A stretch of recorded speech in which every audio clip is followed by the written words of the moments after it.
PM Modi और अमित शाह ने कर दिया इतिहास का वो काम जिसकी इंदिरा और राजीव भी हिम्मत नहीं कर सके। लोकसभा से पास हुआ नारी शक्ति वंदन अधिनियम तो नोएडा की बहनों को मिली ऐसी बधाई, सब बहनों ने कहा जुग जुग जियो महेश भाई। महेश शर्मा ने गौतम बुद्ध नगर की मातृशक्ति को कराया नए संसद भवन की सैर। लोकतंत्र का मंदिर देखकर सब बोल पड़ी, शानदार जबरदस्त जिंदाबाद।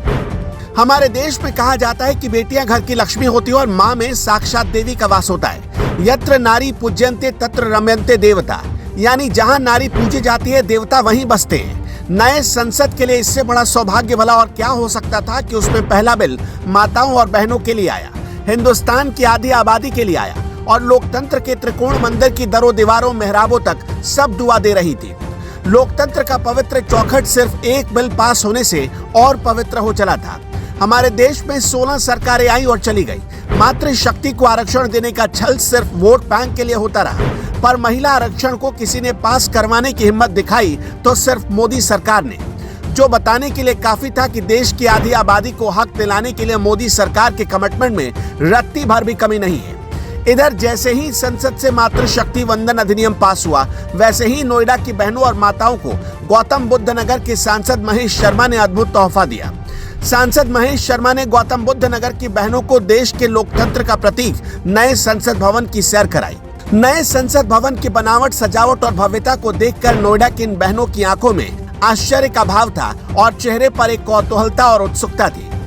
लोकसभा में नारी शक्ति वंदन बिल के पक्ष में 454 वोट पड़े। जानकर ताज्जुब होगा आपको कि विपक्ष में भी 2 वोट पड़े।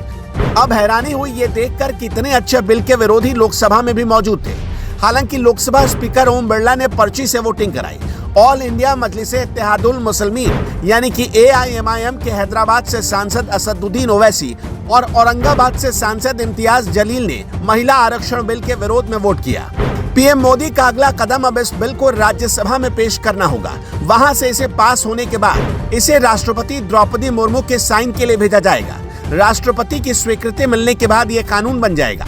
याद रखिए कि महिला आरक्षण बिल नई संसद के लोकसभा में पास हुआ पहला बिल भी है। महेश शर्मा इकलौते ऐसे सांसद हैं जिन्होंने अपने इलाके की माताओं और बहनों को नया संसद भवन दिखाया।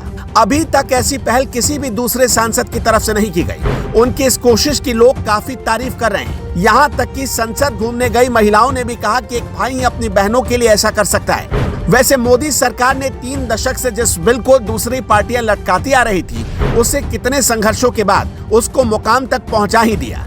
संसद में महिलाओं के आरक्षण का प्रस्ताव 3 दशक से अटका हुआ था। पहली बार 1974 में महिलाओं की स्थिति का आकलन करने वाली समिति ने इस मुद्दे को उठाया था। इसके बाद 2010 में मनमोहन सरकार ने राज्यसभा में महिलाओं के लिए 33% आरक्षण को बहुमत से पारित करा लिया, लेकिन तब सपा और आरजेडी ने महिला आरक्षण बिल का विरोध किया। दोनों पार्टियों ने तत्कालीन यूपीए सरकार से समर्थन वापस लेने की धमकी तक दे दी थी। इसके बाद बिल को लोकसभा में पेश नहीं किया गया और आखिरकार मोदी सरकार ने एक बड़ी कामयाबी हासिल कर ली।